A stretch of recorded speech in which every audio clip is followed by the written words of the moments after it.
Murtaza, before joining Rocket.Chat, I interacted with Murtaza a lot because of the Raza connector, and it was amazing. It really helped me a lot, and I was using that. And considering one of the speakers that we had right now, he just said that it's amazing sometimes that you develop some code, and then if you can think about though that code is going to be run all around the world and a lot of times, right? That's very interesting because you can think about like maybe you just wrote some code that is it runs like for each minute or something, and then you go like, okay, each minute for the whole day, for the whole year, and then for the whole country, for the whole world, and your code is running on a lot of servers. And if you think about that, that's just like crazy, right? Yes, indeed. And yeah, another great example of a very good GSoC project, Rasa. And Rasa itself, I mean, it's a very good chatbot platform, and having a sort of connector which, uh, you know, uh, lets you answer all your Rocket.Chat conversations, via Rasa chatbot. It's obviously very great to have, open source projects interacting with each other. That's always good to Yeah, see. and sometimes it doesn't even know how it's going to be used. So, for example, the Raza connector. When I was working on a company that was for health insurance. So we were on the middle of the COVID, and the team was not being able to handle all the requests for COVID exams. So I was quickly able, with Rocket.Chat, together with Raza and the connector, to be able to provide this access for them. So we had like 100, like 200 or something requests per day, and the team was not able to keep that. So with the bot, we were able to speed up the process. So I think that's amazing to think about that. We are not developing only code. So as we talked on the beginning, open source and technology is not about code itself. It's about people, and also it's about doing good. And you never know how many people and how and who and where the software you develop is going to impact people's life. So that's amazing. So okay, without further ado, Mr. Murtaza, the floor is yours. Thank you. Thank you. Thank you. We can continue this conversation too. It's really fun. Okay, sure. I'm sorry. So, no, no, nothing. Okay. Okay. Yeah. Yeah. First of all, thanks for having me here. Thanks to whole, the Rocket.Chat community team for organizing this event.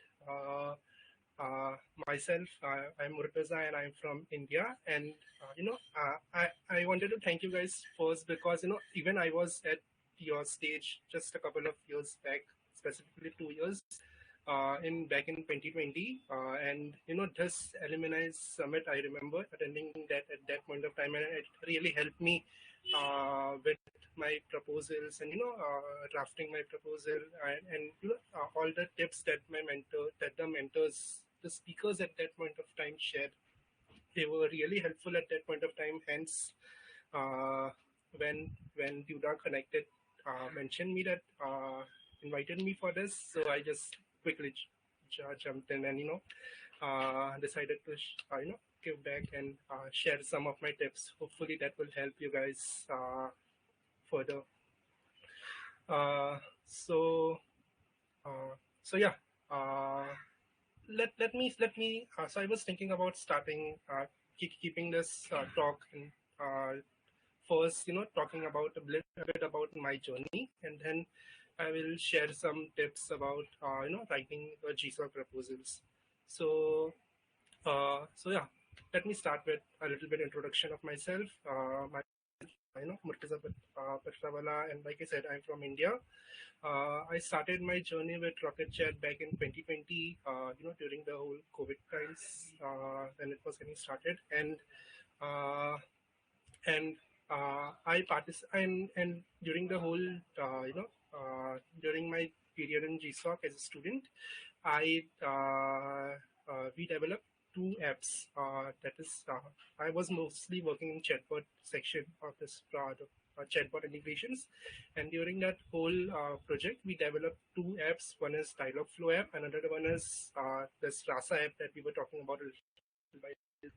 So both of these apps, what they do is they help you automate most of your uh, omni-channel kind of conversations. Like let's say a customer is visiting, asking you for some question on WhatsApp or live chat or on website or Facebook, Instagram, anywhere. If a customer is asking a business something, it helps you to automate those kind of messages. Build a sort of chatbot and automate build chatbots and automate some of the basic FAQs type of questions. Uh, like Tuda earlier mentioned, it kind of chatbot is kind of, we see a lot of these days. We see it everywhere, whether it is an Amazon inquiry or and in most of the startups, they are using this kind of bots, and it's very helpful to have such a capability in the chat system to serve this kind of conversations. So we developed a very simple integration. You just have to get your credentials in and just have to add some settings, and your whole connector starts working. Our whole chatbot is set up. It's a very interesting project. If you guys want to check it out, it's open source and the repository is also open source. Feel free to check out. Indeed, very good Rocket.Chat apps. And yeah, so that was back in 2020, and then in 2021, I mentored some GSoC projects, and this year too, I am planning to mentor some projects. I have submitted some idea list, so hopefully, let's see. So that's overall pretty much my journey in Rocket.Chat so far, and yeah. So let me talk about. So yeah. I like I mentioned, I have been student and I've been mentor both at Rocket.Chat. So it's so I kind of have both of the experience. So the tips. So I wanted to share some tips, like how students, like what mentors look into, what mentors look for within a proposal, and like I said, what as a student I was planning to build into my proposal. So let me share with. So I'm going to keep it short because within the start of this program there were a couple of speakers, but I attended the sessions for two speakers. One was Rohan and another one was Priya, and they I think they pretty much covered like. Some of the basics, like which I wanted to discuss. They pretty much covered most of this, like how to select your projects, how your entire proposal is structured, and they covered it in a very well mannered way. And I highly recommend. I think this video is getting recorded, right? So you guys will have a chance to go back and listen to it once you get a chance. So what I am going to do is I'm going to share some of the tips which I kind of felt very that helped me get my proposal accepted, and they were not kind of mentioned earlier. So let me share some new tips. So yeah, the first step that I wanted to share is let's just say that you guys are in a phase, if you are just 2 weeks away from the product. So let's just say that you guys have some final projects shortlisted that I'm going to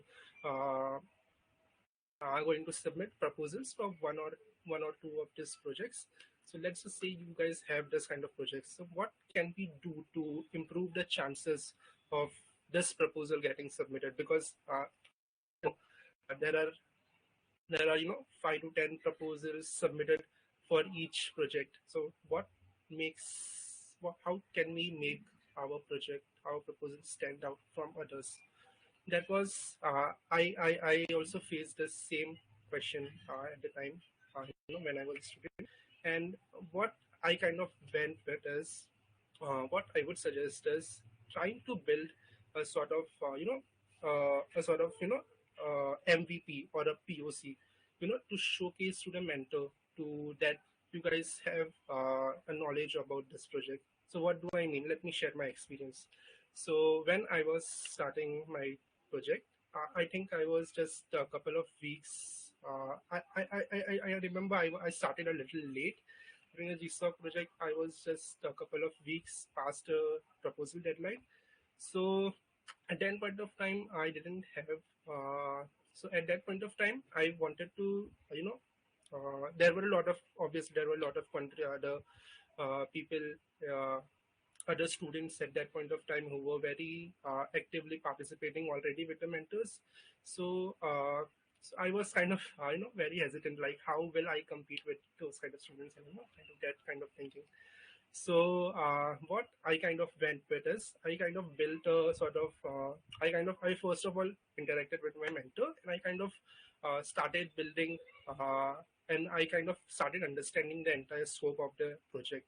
So once that scope was clear, I took 1 or 2 days for me. I just kept that aside and I built a sort of MVP for the whole product, the whole project that I wanted to that my mentor had put forth.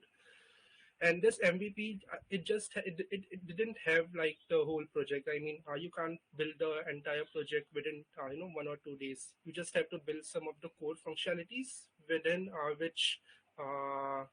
which kind of demonstrates to your mentor that you are capable, that if you are given a chance you will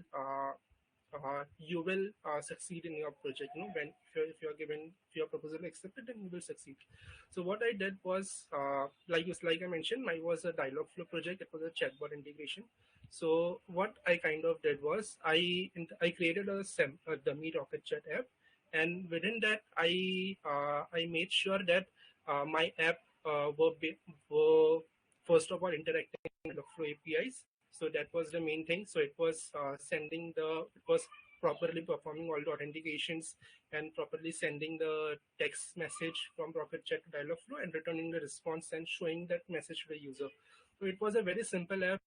I don't think it was more 100 or 200 lines of code. It took it because I was getting started at that point of time. It took me a little while to get it developed, and I think I developed it within 1 or 2 days. And then I showed it to my mentor. He was really impressed with my overall progress, and he asked me to make sure that I include this within the whole proposal.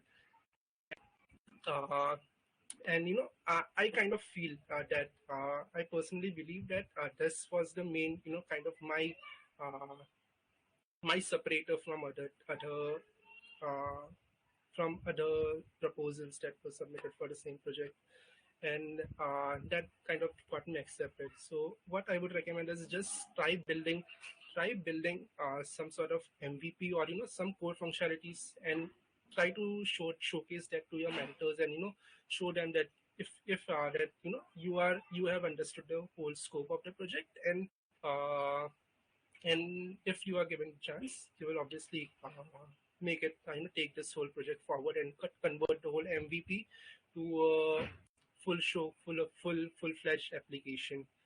So yeah, and obviously I would like to point out here is you need to be very certain about you can only do this for a couple of projects.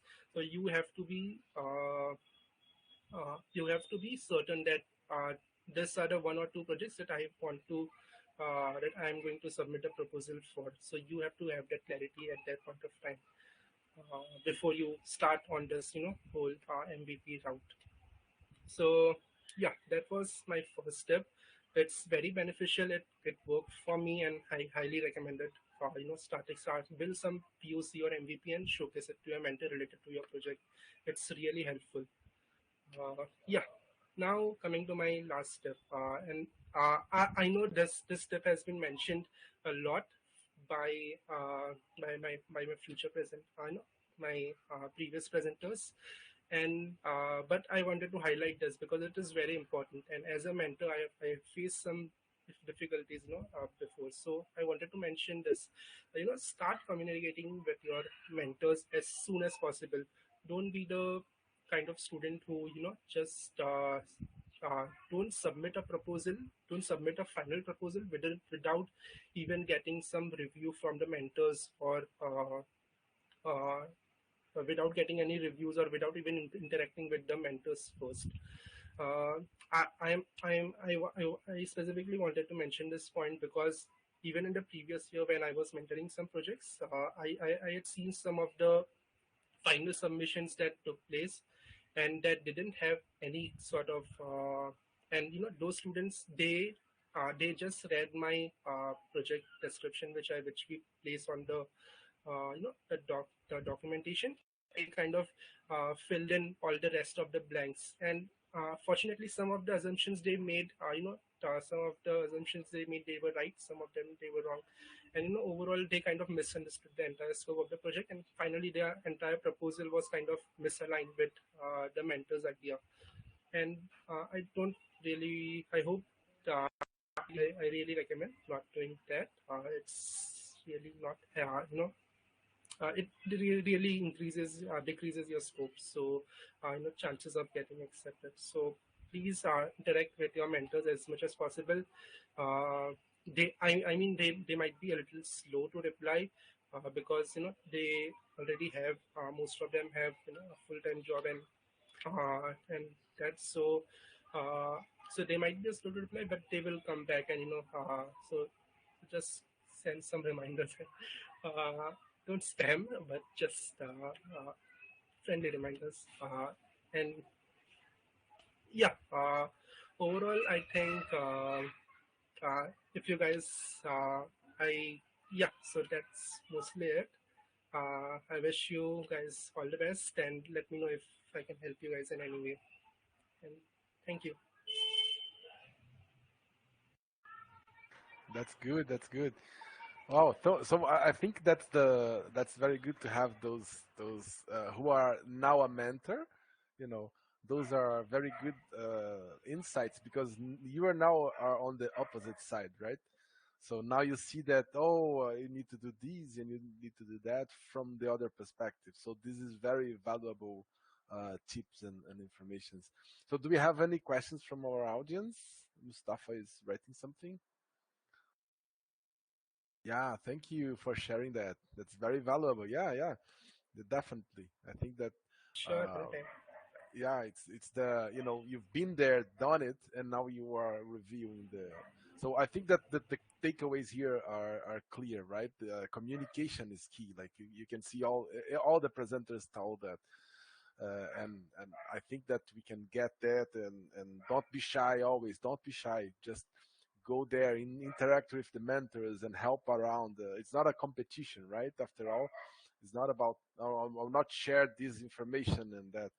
So just share, go there, share, and try to. I just saw on the GSoC channel now, son of. Let me see if I can have it here. Yeah, Shivansh. He just wrote something about how to make Rocket.Chat apps using Rocket.Chat app engine. Let me pause here. So this is good because he's writing something, he's sharing something, you know, and then it's going to jumpstart people because they'll be able to. Oh, okay, now and I specifically as I am mentoring a project now. We are about creating. So we just had someone asking questions about how to create an app from the beginning. So this kind of content is very good and it's very helpful. So yeah, well, thank you a lot, Murtaza. That's very good. That's very inspiring, and I really I can see that a lot of people is going to take valuable informations from here. That's very good. Sure, anytime. Thank you. Thanks for having me. Bye. Yeah. Okay. Bye bye. Thank you. Thank you a lot.